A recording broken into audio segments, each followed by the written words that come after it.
కొన్ని నెలల్లోనే ఆంధ్రప్రదేశ్లో ఎన్నికలు జరగబోతున్నాయి కదా. సరే, అనేక యాత్రలు చేస్తున్నారు. ఇంకో పక్కన ప్యారలల్గా నిన్ననే మళ్ళీ లోకేష్ యాత్ర మొదలుపెట్టాడు. చంద్రబాబు ఆయన బెయిల్లో బయటకు వచ్చాడు. త్వరలో మళ్ళీ ఈ దేవాలయాల దర్శనం అయిపోయిన తర్వాత మళ్ళీ ఆయన కూడా జనంలో తిరుగుతాడని చెప్పి తిరుగుతారని వినపడుతున్నాయి వార్తలు. ఈ మొత్తం ఈ వాతావరణం చూస్తుంటే మీకు ఏమనిపిస్తుంది మేడం? ఏం లేదు. ఎందుకంటే మేము చంద్రబాబు నాయుడు లేకపోతే అతని కొడుకు లేకపోతే అతని దత్తపుత్రుడి గురించి మేము ఎప్పుడూ ఆలోచించలేదు. వాళ్ళ ఇంట్లో ఉన్న ఒకటే, రోడ్డు మీద ఉన్న ఒకటే మా దృష్టిలో. మా దృష్టే కాదు, ప్రజల దృష్టిలో కూడా. ఎందుకంటే గత ఎలక్షన్స్ అన్నీ మీరు స్థానిక ఎన్నికలను ఒక్కసారి పరిశీలిస్తే సహజంగానే ప్రభుత్వం వచ్చిన తర్వాత జరిగినటువంటి స్థానిక ఎన్నికల్లో అంతో కొంత మార్పు వస్తుంది. ప్రతిపక్షాలకు కొంత ఫేవర్గా వస్తుంది. గతంలో అట్లాగే జరిగినాయి, చూసాం కదా.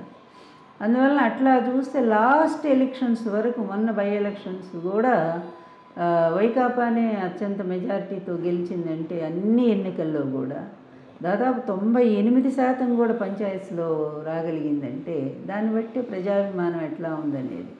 చివరికి ఆయన సొంత నియోజకవర్గంలో కూడా మొత్తం వైకాపా గెలిచింది. ఇంతకంటే ఆ ప్రతిపక్ష నాయకుడు వైఫల్యాన్ని ఇంకేం చెప్పాలా? దానికి తోడు అతను చేసినటువంటి మామూలు దోపిడీ కాదు, ఆంధ్ర రాష్ట్రాన్ని లూటీ చేసి పడేశాడు. అధికారం అంటే దోపిడీ అనేటువంటి ఒక అర్థాన్ని చెప్పినటువంటి ఆయన్ని మనం ఫస్ట్ టైం రాజకీయాల్లో ఆయన్నే చూస్తాము. కరప్షన్ అన్ని చోట్ల ఉంటుంది, అంతో కొంత తప్పకుండా ఏదో పార్టీ కోసం ఏదో విధంగా జరుగుతూ ఉంటుంది. కానీ ఇది పాలన అంటే అవినీతి. అలాగే అధికారానికి రావటం అంటే తను సొంతంగా బాగుపడటం కోసం, ప్రజల బాగోగులు కాదు, కేవలం తన సొంత ఖజానా నింపుకోవటం కోసం ఆంధ్ర రాష్ట్రాన్ని ఇంతగా తాకట్టు పెట్టినటువంటి వ్యక్తిని రాజకీయ చరిత్రలో ఎవరు చూడలేదండి.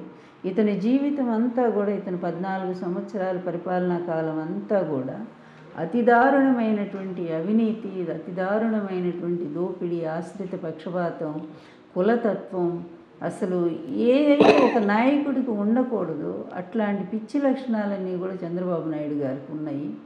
దానివల్లే అతను ప్రజలు ఎంతగా ఛేదరించుకున్నారంటానికి ఇప్పుడు ఓడిపోవచ్చు.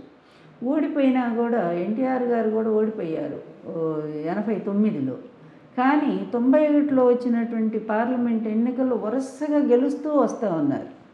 అంతలోనే ఆయన చనిపోవటంతో రాజీవ్ గాంధీ గారు మళ్ళీ అక్కడ కొంచెం రివర్స్ అయింది అనుకోండి.